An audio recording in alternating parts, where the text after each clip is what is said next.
আজকে প্রথমে বানিয়ে দেখাবো একটা 3 টায়ার কেক। প্রথমেই দেখতে পাচ্ছ 3টে কেক আলাদা আলাদা করে বানিয়ে নিয়েছি। অনেকেই নাই সাইডে ঢেউ ঢেউয়ের মতন ডিজাইনটা খুব পছন্দ করে দেখি। এটা দেখতেও কিন্তু খুব সুন্দর লাগে আর করতেও খুব ইজি।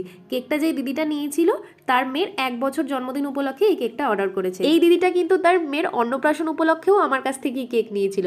তো এখন যে কেকটা বানাচ্ছি এটা ছিল আমার 4 পাউন্ডের উপর আর ইনসাইড ফ্লেভার ছিল চকলেট। দিদি কেকের উপর চকলেট বল দিয়ে ডেকোরেশন করতে বলেছিল আর 1 নাম্বারে কোনো ট্যাগ বা কোনো স্টিকার থাকলে সেটা বসাতে বলেছিল, আর বাকি আমার মতনই বানাতে বলেছিল। তো আমি এখানে বেশ কিছু হার্ট শেপের চকলেট, সুগার বল আর বাটারফ্লাই আর কিছু গোল্ডেন এডিবল বল দিয়ে কেকের ডেকোরেশন কমপ্লিট করেছি।